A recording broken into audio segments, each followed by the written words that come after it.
we are so glad that you are joining us today. As like Jason said, we wrap up part 3 of this series that we have been in. This incredible season, it's one of my favorite times, if not my most favorite time here at Anthem. Thank you so much for those of you that are joining us online as well.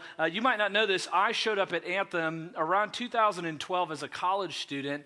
Kind of long story to end up here today, but I've had the privilege of being around Anthem for a very long time, and for all of these seasons of Be Rich, I've had the privilege of witnessing so much of your generosity, not just in your resource and your finance, but in the way that you have given your time. And so it's really a privilege to get to the opportunity to wrap up this week as we talk about love and what that looks like. And if you've been around church for any period of time, you've heard love talked about. In fact, we talk about love a lot in our lives. We love people. There might be certain types of food that you love or activities that you really love. But for the sake of today, when we talk about love in the context of this season of Be Rich, we're going to talk about loving our neighbors. It's why we say here at Anthem that we're for Gainesville, that we're for one another, that we are to love one another. And this is not something that we just made up, that some good guy at some point came along with. As far as the local church goes, this was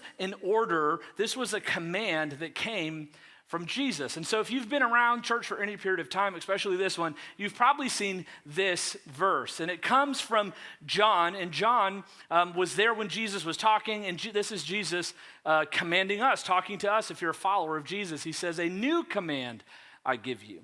Love one another as I have loved you, so you must love one another.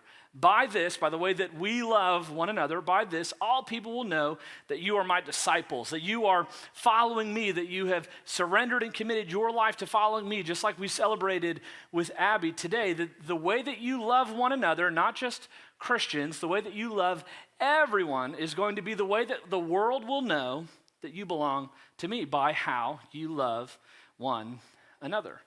And this is supposed to be what Christians are known for. This is supposed to be what followers of Jesus are known for.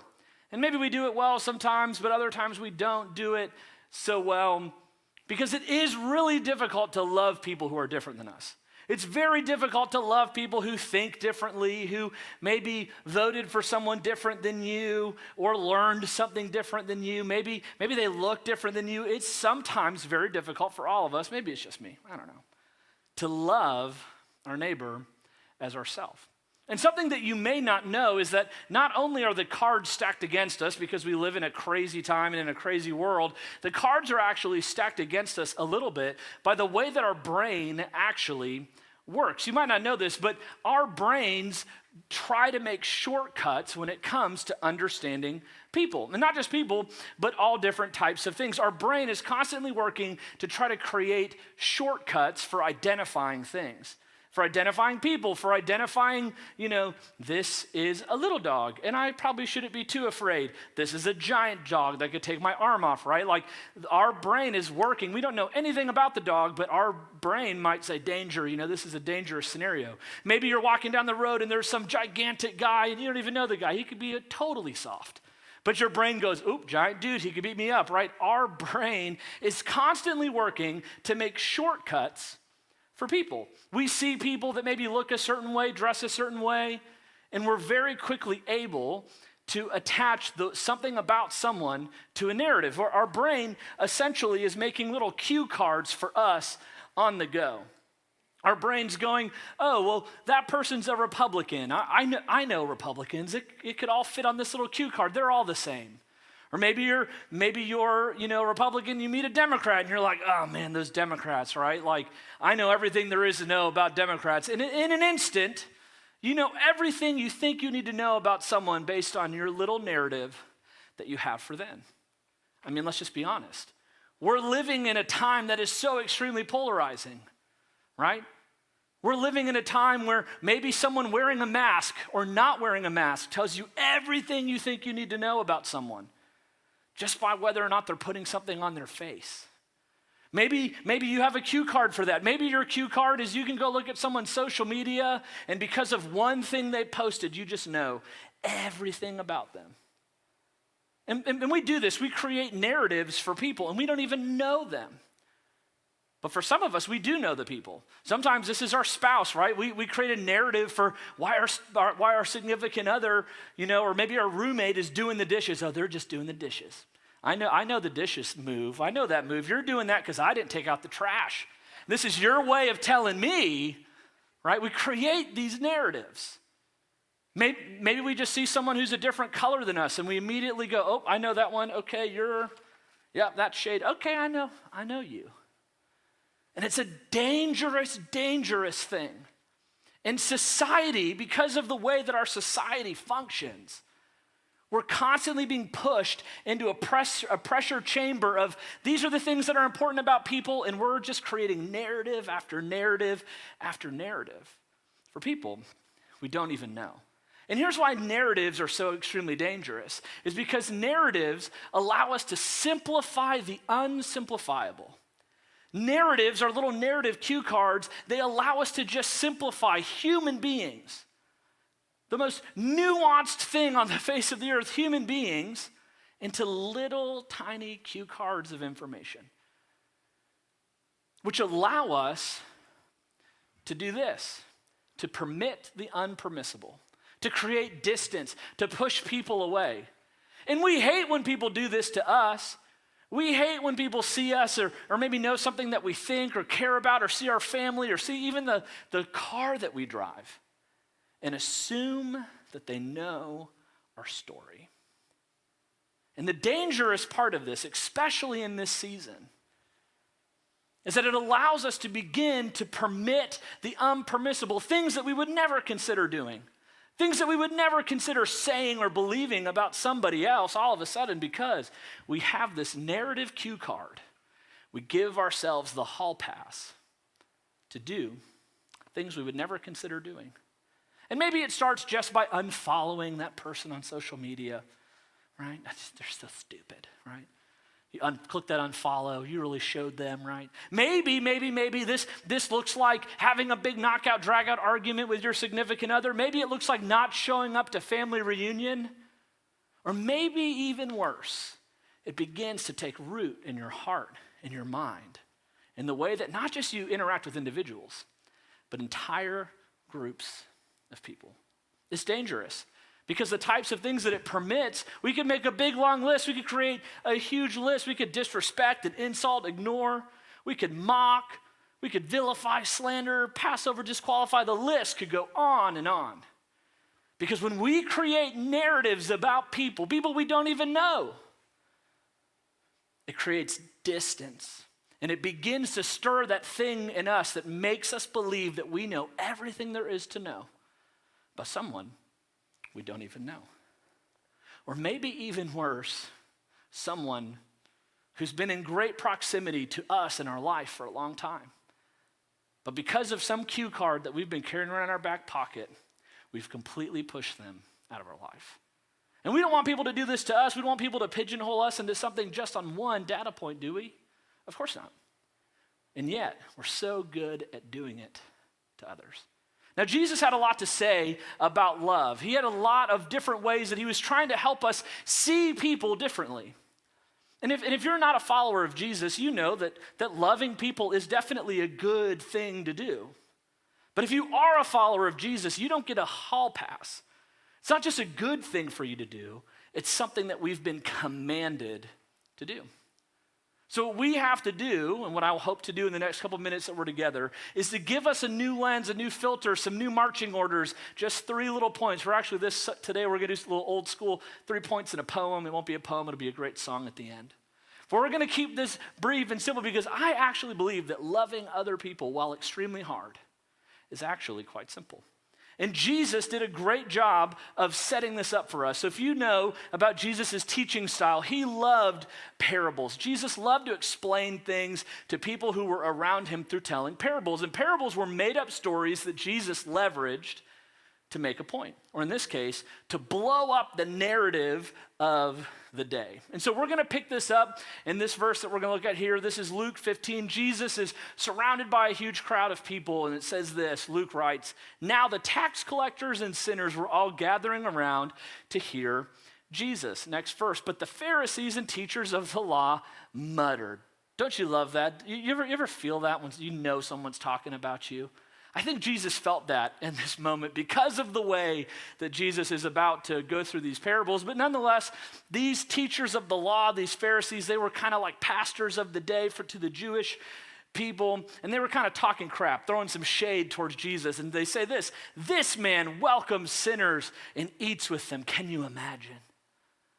But you see, the Pharisees and the teachers of the law, they had their little narrative cards for, well, I know a sinner. I know, and I've got this little narrative for them. I don't need to be with them. Can you imagine spending time with them? And so Jesus goes on the journey of telling 3 individual parables that we're going to unpack together today. The very first one, Jesus says this. Jesus then told them this parable. Suppose one of you has 100 sheep and loses one of them. Doesn't he leave the 99 in the open country and go after the lost sheep until he finds it? Maybe if you've been around church, you've heard this parable before and you know what happens next. And when he finds it, he joyfully puts it on his shoulders and goes home. Then he calls his friends and neighbors together and says, rejoice with me, I have found my lost sheep. You see, what Jesus wants us to pull out of parable number 1 is that even though there's 99 sheep, and that's a lot of sheep to be accountable for, the good shepherd, Jesus, and we're supposed to emulate him, knows each sheep individually. He knows their names. He knows their stories. And because of that, he's in relationship with them, and he would absolutely leave the 99 to go after the one. You see, if we're going to blow up the little narratives, these little shortcuts that we have for the way that we categorize and see people, we've got to get to know someone's name. We need to make it personal, the same way that a shepherd would. Because sheep look pretty much all alike, but shepherds have a unique ability to know that that's Q-Tip. He's got the floppy ear, the wolf tried to bite it off that one time. That's Q-Tip. I know his story. Of course I'd go after him. Or that's Lamb Chop. I almost ate him last week, but we're good now, right? Like, he knows the sheep. He knows their name. He knows their story. It's more than just a narrative. It's more than just that's a sheep. It's my sheep. And he knows their name. The second parable, you may have heard this parable as well if you've been connected to church. It's the parable of the woman and the lost coin. Jesus goes on to tell this story. He says, or suppose a woman has 10 silver coins, 10 valuable coins, and loses one. Doesn't she light a lamp and sweep the entire house and search carefully until she finds it? And when she finds it, she calls her friends and neighbors again together and says, rejoice with me, I have found my lost coin. Now, I'll be honest with you. I cleaned out my vehicle the other day, and I realized that I'm grosser than I thought I was. It was pretty bad. I'm kind of on the go. I have excuses. But it was gross. I found over $4 and change. I don't even know. I don't even really use money, I don't even know how that happened. But there were so many coins in there, and there were honestly some coins I probably should have thrown away. Any of y'all ever found really dirty money? And you're kind of like, this is 25 cents. Is it worth what has grown on this? It was one of those scenarios for me. And as I was prepping for this message, I just had to laugh. I was like, the woman who lost her coin, maybe it was in the crack of the seat cushion. Anybody ever journeyed in there? If you got kids, you already know. It is bad in there, right? But she didn't just go, ooh, I bet my coin is gross after rolling around on the floor. No, she's going to clean the whole house and look for it. Why? Because when the woman thinks about her coin, she thinks about the numbers. She thinks about what it's worth. She thinks about the value.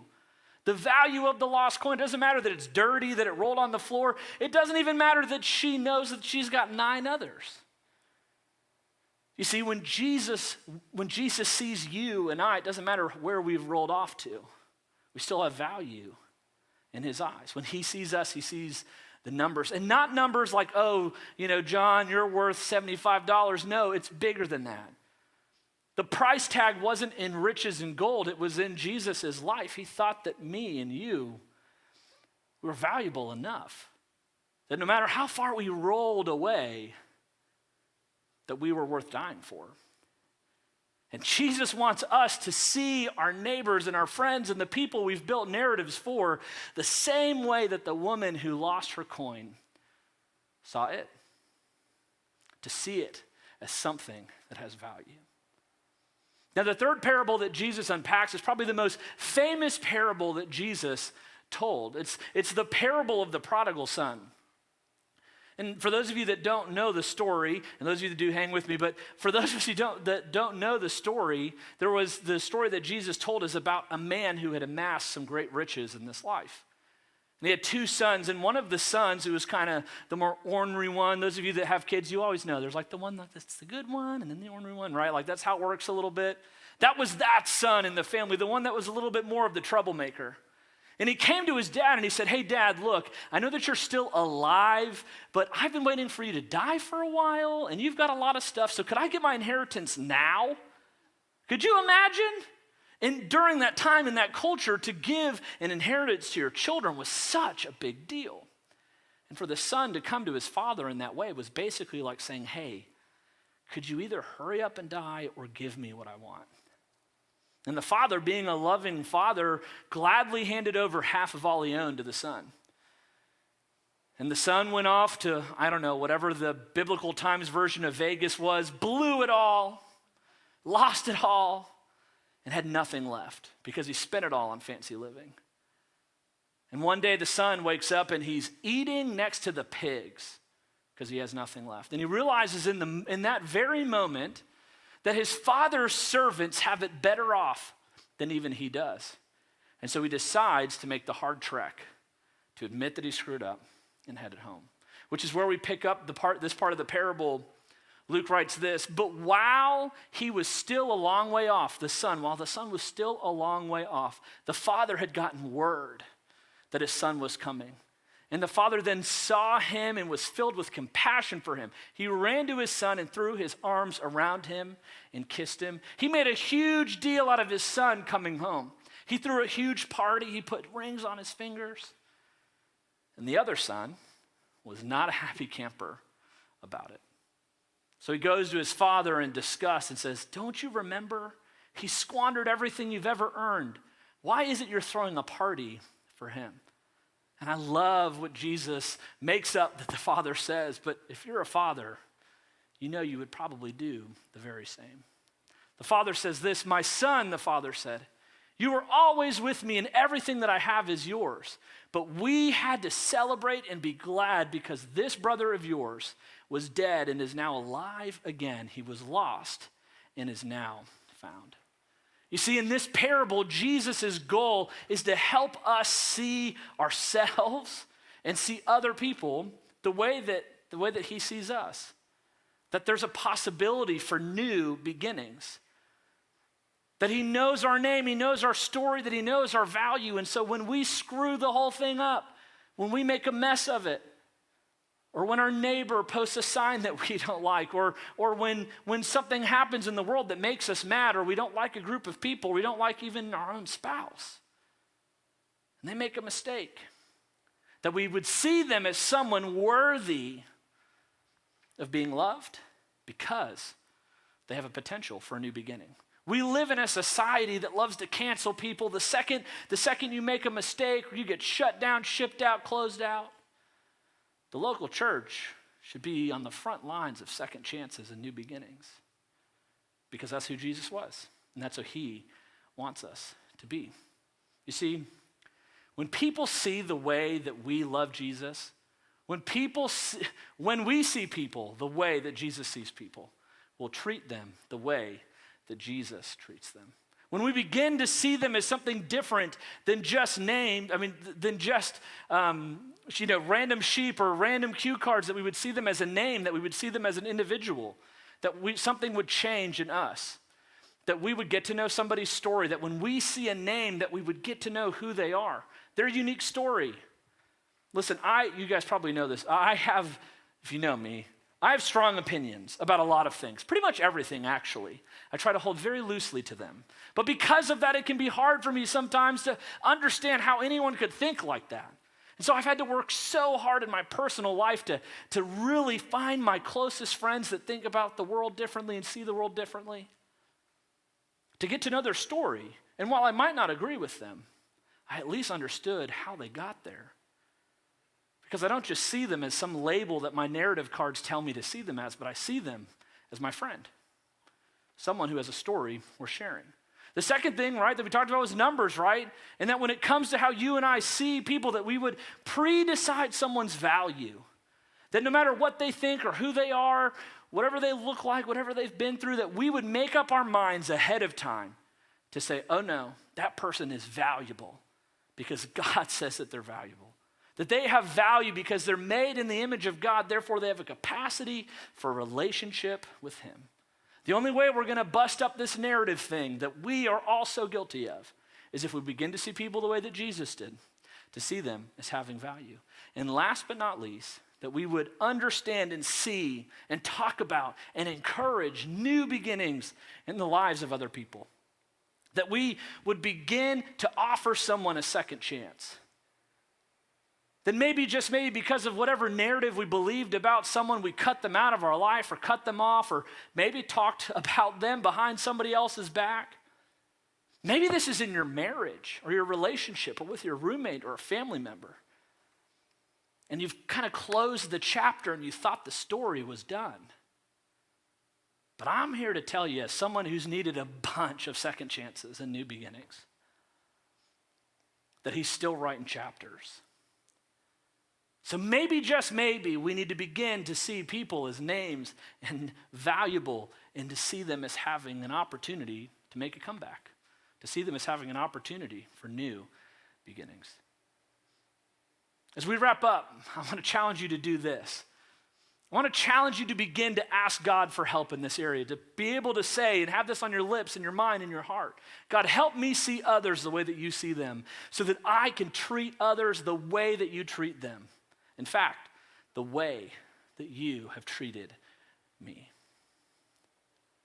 That we would begin to honestly ask God, God, help me to see others the way that you see them, so that I can treat others the way that you have so graciously and generously treated me. Narratives keep us from being like Jesus, from being the type of church that he wanted us to be known for. And I know it's hard, especially in this season.